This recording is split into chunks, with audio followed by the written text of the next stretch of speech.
இந்த சிகப்பாக மரம் முழுக்க பூத்திருக்கு பாருங்கள், இதுதான் குல்மோகர் மரம். இது மடகாஸ்கரை தாயகமாக கொண்டது, இந்தியாவை தாயகமாக கொண்டது கிடையாது. ஆனால் இந்தியா முழுக்க இந்த மரங்கள் பரவி இருக்குது, உலகம் முழுக்கே பரவி இருக்குது. குறிப்பாக இந்த மரங்கள் எதுக்காக வளர்க்கப்படுதுன்னா இந்த அழகுக்காக தான். மே, ஜூன், ஜூலை இந்த மாதங்களில் மரம் முழுக்க இருக்கிற இலையெல்லாம் உதிர்த்துட்டு பூரா மரமும் முழுக்க முழுக்க அப்படியே இந்த பூக்களாலேயே செந்நிற பூக்களாலேயே நிரம்பியிருக்கும். இது கொன்றை மர வகையை சார்ந்தது. குல்மோகர்னாலும் இதை நம்ம ஊரில் என்ன சொல்கிறாங்கன்னா செம்மயிர் கொன்றை, செங்கொன்றை இப்படின்னு சொல்கிறாங்க. கொன்றை மர வகை சேர்ந்தது தான்.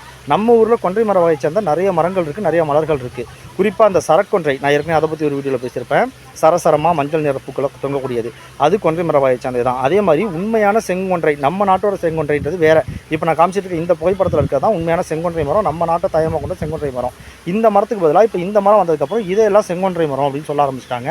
ஆனால் நம்ம நாட்டு செங்கொன்றை மரம் இதுதான். அதே மாதிரி இந்த மரத்தை ஃப்ளேம் ஆஃப் த ஃபாரஸ்ட், காட்டு தீ மரம் அப்படின்னு சொல்லுவாங்க. ஏன்னா ஒரு காட்டுக்குள்ள இந்த மரம் இருக்கும்போது அந்த மரத்தில் முழுக்க இந்த பூக்களால் நிரம்பி இருக்கும்போது, சிவப்பு நிற பூக்களால் இருக்கும்போது பார்க்குறதுக்கு தூரத்துலேருந்து பார்க்க காட்டுக்கு நடுவில் ஏதோ பற்றி எரிகிற மாதிரி இருக்குது அப்படின்னு சொல்லுவாங்க. அதனால தான் இதை காட்டு தீ மரம்னு சொல்லுவாங்க.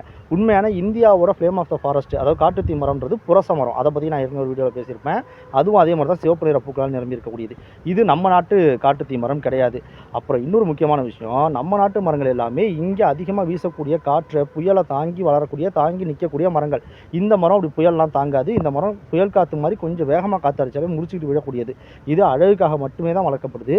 அழகுக்காக நம்ம நாட்டு மரத்தை நீங்கள் வளர்க்கணும், மரம் முழுக்க பூக்களாக நிரம்பி இருக்க மரத்தை வளர்க்கணும்னு நீங்கள் நினச்சிங்கன்னா அதுக்கு செங்கொன்றை மரமோ இல்லை சரக்கொன்றை மரமோ, இல்லை அதாவது நான் செங்கொன்றைன்னு சொல்கிறது நம்ம நாட்டு செங்கொன்றை, இல்லைனா இந்த செம்மந்தாரை மரமோ, இந்த மாதிரி மரங்களை வளர்த்திங்கனாலும் அதுங்களும் ஒரு சீசனில் முழுக்க முழுக்க பூக்களாலேயே நிரம்பியிருக்கக்கூடியதான். இந்த மரம் வளர்க்கறதுனால பெரிய பாதிப்பு ஒன்றும் கிடையாது. ஆனால் அந்த மரம் நம்ம நாட்டுக்கு ஏற்றது கிடையாது, நம்ம நாட்டோட சூழலை தாங்கி வளரக்கூடியது கிடையாது, காற்றடிச்சாலே விழக்கூடியது.